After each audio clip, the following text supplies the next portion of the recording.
Iz godine u godinu sve više onih koji se odlučuju da neće slijepo vjerovati medicinskim autoritetima. Broj roditelja koji odlučuju ne cijepiti svoju djecu raste. Gotovo bismo mogli reći da se iz godine u godinu upeterostručuje.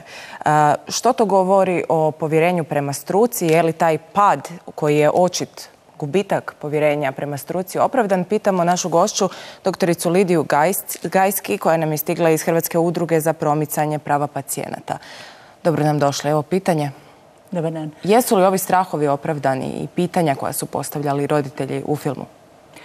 Svakako. Dakle, prvo pohvale na ovom odličnom filmu, autorici Tanji Kanceljak i HTV-u.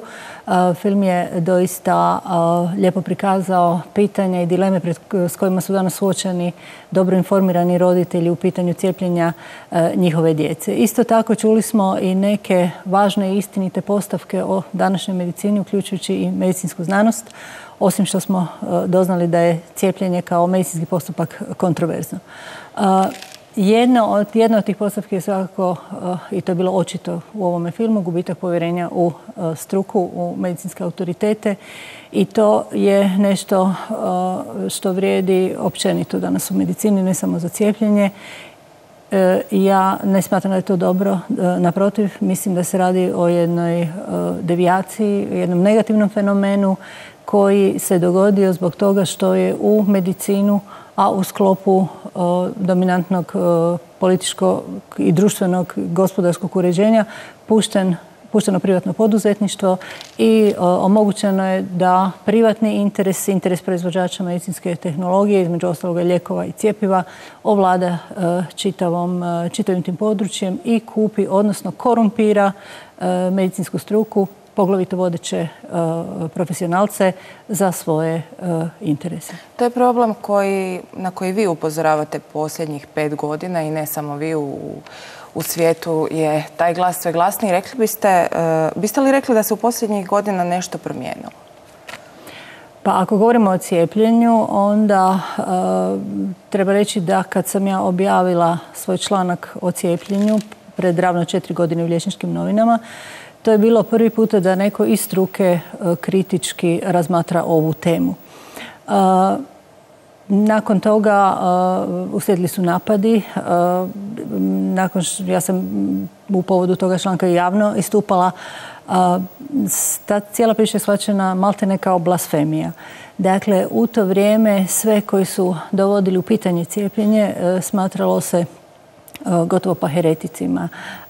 Dobivali su etikete pseudoznanstvenika, teoretičara urote, šarlatana. Roditelje koji su godinama upozoravali, postavljali pitanja, sumnjali. Na njihova se svjedočenja ili ignoriralo ili ih se proglašavalo neznalicama, neupućenima, čak i paranoičnima. Moramo reći da je takvih zaista sve više. Evo, posljednji podatak je da na Facebook grupama samo preko 20.000 ljudi podržava inicijativu da cijepljenje ne bude obvezno.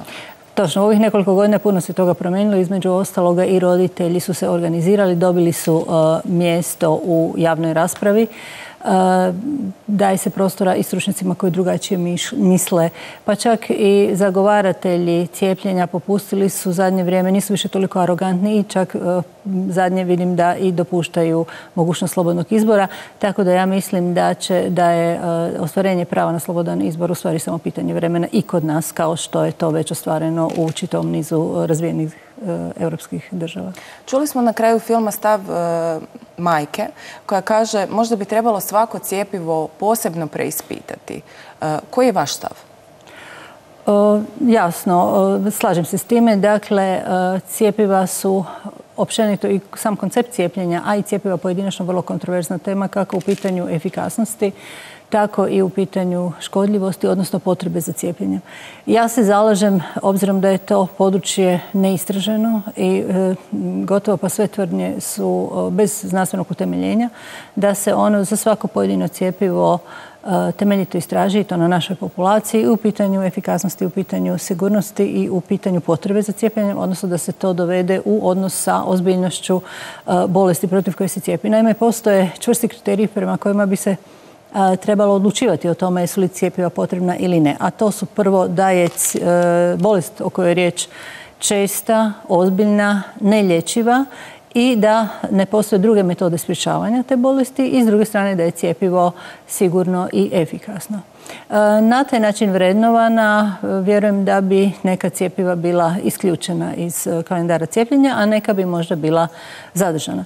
Vidjeli smo u filmu jedni i drugi barataju istraživanjima, podacima. Evo samo da došlim, dakle, osim što bi trebalo definirati potrebu za pojedinim cjepivima, trebalo bi odrediti i populaciju koja će se cijepiti, to ne mora uvijek biti masovno cijepljenje cjelokupne populacije, isto tako i dob. A trebalo bi preispitati i zakonsku obavezu. Ja nisam, dakle, a priori apsolutno protiv zakonske obaveze. Ako se znanstveno, na temelju znanstvenih nalaza dođe do zaključka da je opravdano i zakonski propisati obavezu cijepljenja, nemam ništa protiv toga. Ali to mora biti utemeljeno na prosudbi kompetentne i neovisne, dobro informirane struke, što danas nije slučaj, i na temelju jedne šire javne rasprave, a u njoj moraju osim informiranih pacijenata sudjelovati i druge struke kao što su stručnjaci za javne politike, pravnici, ekonomisti, sociolozi, pa čak i filozofi. Vratimo se na ta istraživanja. Puno je oprečnih podataka s kojima smo se suočili u ovom filmu. Činjenica je da vi kažete s jedne strane, a i roditelji, da treba preispitati svako pojedino cjepivo. S druge strane, tendencije su drugačije. Dajemo ih sve skupa, sve zajedno, 5 u 1, 6 u 1. Znamo li uopće dovoljno i što dovodi u pitanje, što ste rekli, i djelotvornost i škodljivost cjepiva? Područje je neistraženo. Dakle, i u pitanju djelotvornosti mi nemamo mjerodavnih istraživanja. Radi se o kliničkim pokusima, dakle o usporedbi cijepljene i necijepljene populacije u smislu oboljevanja, komplikacija, smrtnosti itd. Takva istraživanja na temelju kojih bi se svi postupci u stvari trebali uvoditi u kliničku praksu, a to su klinički pokusi, na području cjepiva u stvari ne postoje. Ja sam pred 2 godine uputila upit Hrvatskoj agenciji za lijekove i medicinske proizvode koja odobrava sve medicinske postupke za primjenu u Hrvatskoj, na temelju kojih je kliničkih pokusa odobrena primjena nekih cjepiva. Radilo se o cjepivu protiv zaušnjaka, rubeole, ospica, tetanusa i gripe. I dobila sam jedan vrlo općenit odgovor u kojem nije bilo navoda ni jednog jedinog istraživanja. Prema tome, nadležna naša agencija ne zna na temelju čega je odobrila cjepiva za primjenu u Hrvatskoj. Kad se govori o djelotvornosti cjepiva, onda i proizvođači, a i struka se poziva na laboratorijsku stvari djelotvornost, na neutralizaciju virusa u Petrijevim zdjelicama u laboratoriju. I tu se zahtijeva nekih 95% i slično. Nekad je to bilo 60 ili 70%, dakle riječ je o jednom paušalnom broju u biti, koji ne mora imati puno već sa stvarnom otpornošću na bolesti, a čak i ti podaci o toj laboratorijskoj djelotvornosti se krivotvore, o čemu govori nedavna afera u tvrtci Merck, gdje su 2 insajdera znanstvenika jasno prikazali na koji način se na vrlo prizeman, u stvari i nedopustiv način, i ti podaci o laboratorijskoj djelotvornosti krivotvore. Što se tiče toksičnosti, da, možda još da spomenemo onu tezu koja se vrlo često čuje, da su cjepiva bila ključni čimbenik eradikacije masovnih zaraznih bolesti iz prošlosti. To, dakle, ne samo da je kontroverzno, nego je netočno. Dakle, ne postoje zato dokazi. S druge strane, postoje brojni članci, pa i knjige koje upravo dokazuju suprotno. Da su zarazne bolesti uzmakle zahvaljujući porastu higijenskog i sanitarnog standarda, uvjetima života, prehrane, edukaciji. Komplikacije su smanjene i smrtnost zahvaljujući razvoju suvremene medicine i tako dalje. Što je sa štetnosti? Evo, čuli smo nekoliko primjera u filmu koji zapravo roditelje najviše brinu. Povezanost, korelacija, dakle, između cijepljenja i autizma. O tome se također zna vrlo malo. Treba znati da u današnjoj medicinskoj znanosti kojom upravlja privatni sektor i naručuje rezultate kakvi njemu odgovaraju, se štetni učinci svih medicinskih postupaka pa i cjepiva vrlo slabo istražuju. Zato nema novca u principu. Istraživači koji se odluče krenuti u tu avanturu vrlo često riskiraju svoju stručnu reputaciju, neki bivaju čak i progonjeni. Takva istraživanja, premda ih ima, i pokazuju vrlo jasno povezanost recimo aluminija, bez obzira što tvrdi kolega Medić, i oštećenja mozga, a i druge štetne posljedice cijepljenja. Postoje čitav niz opisa slučajeva ozbiljnih oštećenja zdravlja nakon cijepljenja. Dakle, ta istraživanja vrlo teško pronalaze izdavača, teško se publiciraju u znanstvenim časopisima i u pravilu ne dolaze do korisnika, do liječnika, odnosno do javnosti. S druge strane, istraživanja koja su pod navodnicima otklonila vezu između cijepljenja i ozbiljnih bolesti su u pravilu metodološki nevaljana. Dakle, eksperimentira se uglavnom na zdravoj djeci. Ta istraživanja traju kratko, samo do mjesec dana, i tu je nemoguće onda registrirati dugoročne odgođene štetne učinke. Govorimo o autoimunim bolestima, o mogućim alergijama, astmi kao posljedici cijepljenja. Potom ta su istraživanja vrlo često krivotvorena. Ja sam recimo vidjela jednu seriju danskih istraživanja koje su pod navodnicima otklonila vezu između cjepiva i autizma.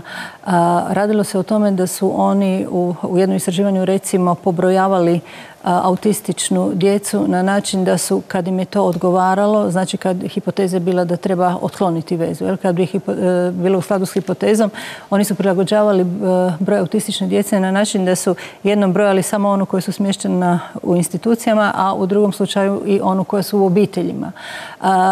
Umjesto da broje autističnu djecu, brojili su godine s autizmom, pa je recimo ispalo da 6-godišnje dijete s autizmom kojem je dijagnoza postavljena u 4. godini, ima 4 godine života bez autizma i 2 godine s autizmom, da prema tome nema autizam. A na koncu vrhunac je bio kad su tablicu iz koje je proizlazilo da je u cijepljenoj skupini više autistične djece jednostavno zamijenili. Dakle, zamijenili su brojke necijepljenje i cijepljenje djece. Tema je zaista neiscrpna. Kada bi krenuli analizirati svako istraživanje, mislim da bi se šokirali, kao što ste se i vi šokirali. Za kraj, rekli ste da treba podići nivo javne rasprave o ovoj temi. Zakonska obveza je takva kakva je. Vaša poruka roditeljima, što činiti u međuvremenu? U međuvremenu osloniti se kao što su se ovi roditelji oslonili na svoj zdravi razum i nekakav osjećaj i intuiciju. Puno su istraživali, dakle nastojati se informirati iz neovisnih izvora, imati tu distancu prema stručnim autoritetima, o čemu je već bilo govora, i boriti se naravno da se u sustavu osiguraju uvjeti da struka preporučuje na neovisan način. Dakle, slobodan izbor nije definitivno rješenje. Hvala vam puno. Bila je to doktorica Lidija Gajski. Hvala vam što ste bili uz društvenu mrežu.